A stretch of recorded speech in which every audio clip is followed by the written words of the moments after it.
Hi, welcome. My name's Andrew Clacher. Welcome to my next painting demonstration.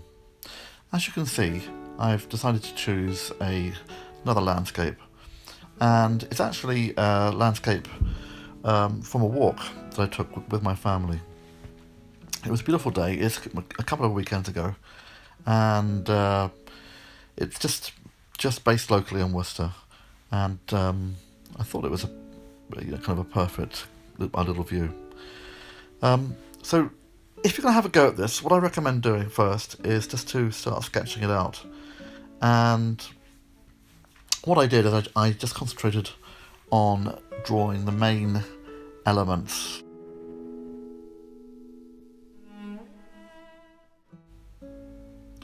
Remember to look carefully at where the horizon line is, and to look at the perspective in the country lane. If you follow the eye to the horizon line, you'll see a kind of interesting little farm, and there's a few farm buildings. Not too complicated. Just have a go at drawing the main shapes, the main rectangles, and the main details of the roofs.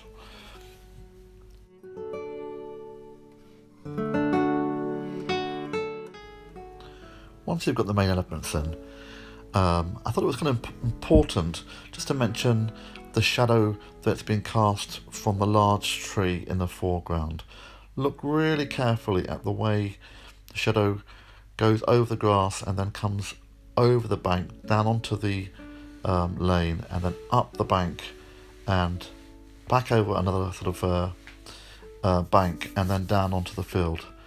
It's really important to try and capture the lay of the land, and the shadow is the way that you'll do that. Now you'll see, once you've done the drawing, I decided to use a little bit of masking fluid, and masking fluid is just handy just to kind of pick out kind of awkward highlights. You don't want to use it sort of large scale in this picture, but I used it to pick out some highlights on the lane, and it's just been a matter of looking really at kind of all the bits of gravel and bits of rock that is catching light, the flowers in the fields, and I also used it a little bit on the fence posts. So not too much really. I did a bit of flicking.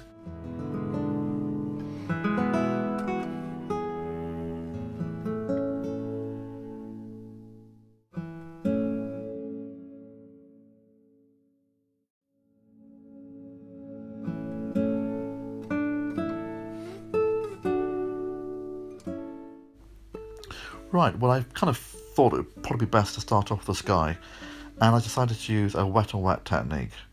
And as you can see, I'm just kind of just looking and planning out where I want the darks and where I want the lights. So first of all, just wet the page, the top of the paper, quite loosely with plenty of water, and you want to paint really quite fluidly and quite quickly, and I painted all the way down sort of over the trees, so that I didn't get a hard edge.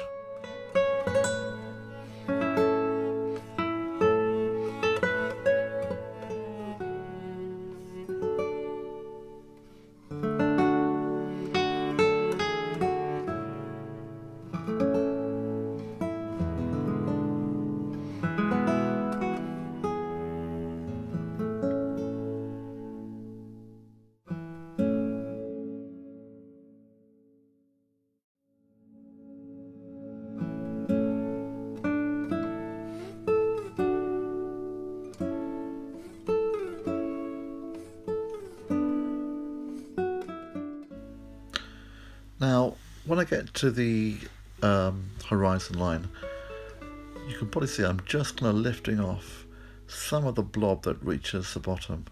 I don't want it to pull up at the bottom, and I'm just kind of smoothing it over, and then I'm going over the top and just re-spreading it and making sure that I've got a nice even layer of paint all over that top section of the painting.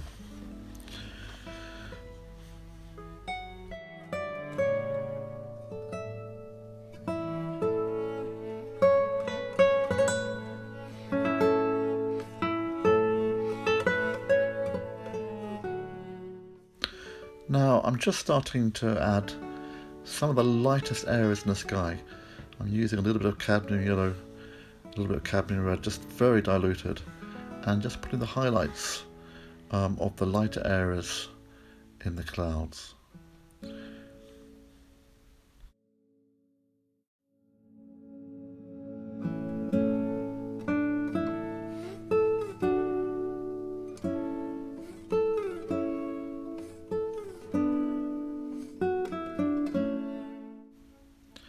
Now I'm adding some slightly warmer colours, a bit more cadmium red, and just trying to get the warmth in the sky before I come in with the darker areas.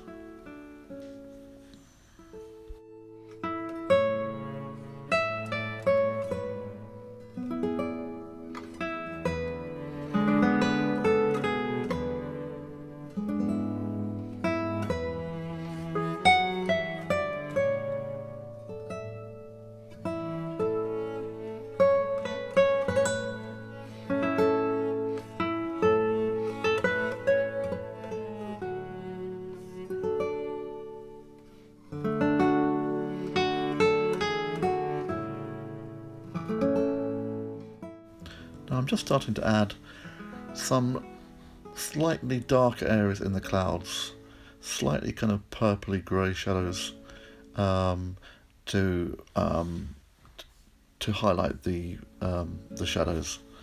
I'm just trying to keep it reasonably simple and loose, this sky. I don't want to overcomplicate it, and you'll see I'm just coming in with some slightly more grey shadows, and it should quickly kind of build up. I'm not making it too complicated, just marking them in. I'm using a mixture of ultramarine blue and cadmium red, maybe a little bit of cadmium yellow mixed in there, and just coming in and marking those shadows in. And it doesn't take too long while it's wet. You have to work quite quickly. If you're too slow, the paint will dry, so really it is a kind of race against time, and you have to kind of get those main shadows marked in. Now once I've got that, I'm going to start putting in the blue areas between the clouds, but I first have to get these bits done.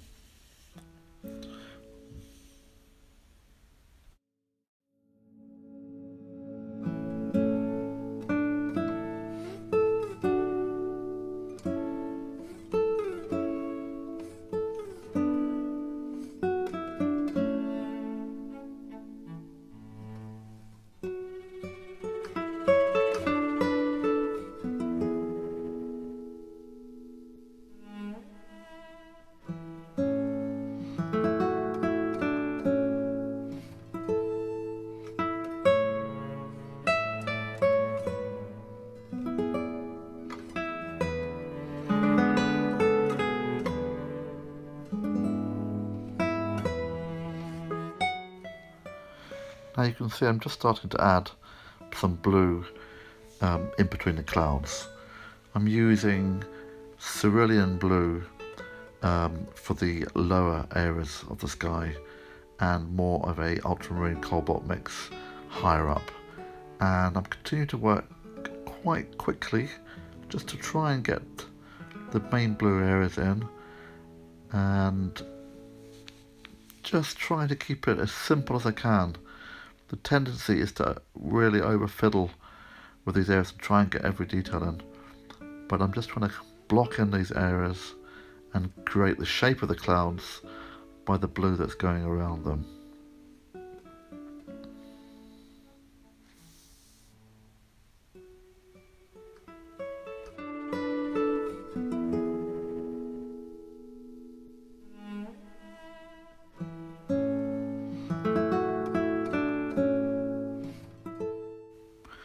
Just starting to add the darker bits of sky near the top of the painting, and the kind of shape of the clouds is kind of quite quickly building up. Kind of using my fingers occasionally just to touch and soften off edges, and continue to work reasonably quickly. The temptation is to carry on working. So I've almost finished here. Just a little bit more blue. Some more blue in the top right hand corner. I'm getting to a stage now where the paper could be starting to dry, so I've got to work fast. If it does start to dry, it's probably best just to stop, or you could give it a little spray with a spray diffuser, or when you paint it down you could re-wet it, but you've got the risk of back runs. So I'm really now slightly panicking and trying to get those last bits of blue in. I'm almost done.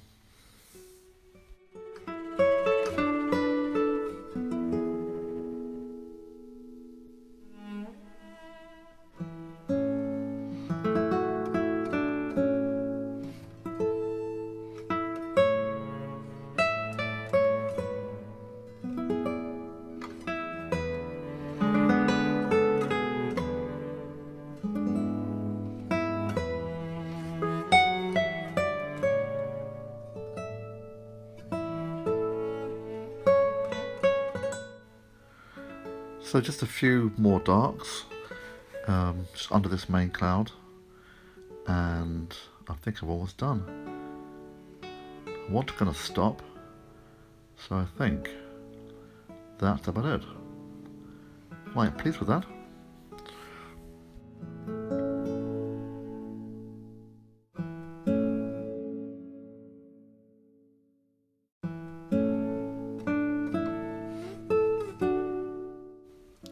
Right, I've just come down below the sky and put in some of the fence posts.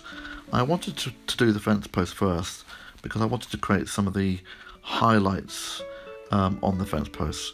If I had painted green over that whole area, I wouldn't have been able to get the light brown areas on the fence post, so that's why I've done that first.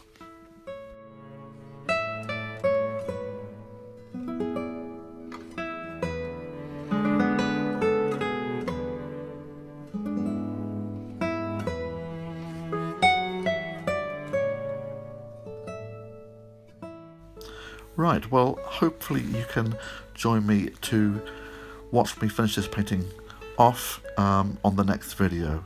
I'll be painting the fields, the bike, and just sort of the final touches, and hopefully you'll enjoy it.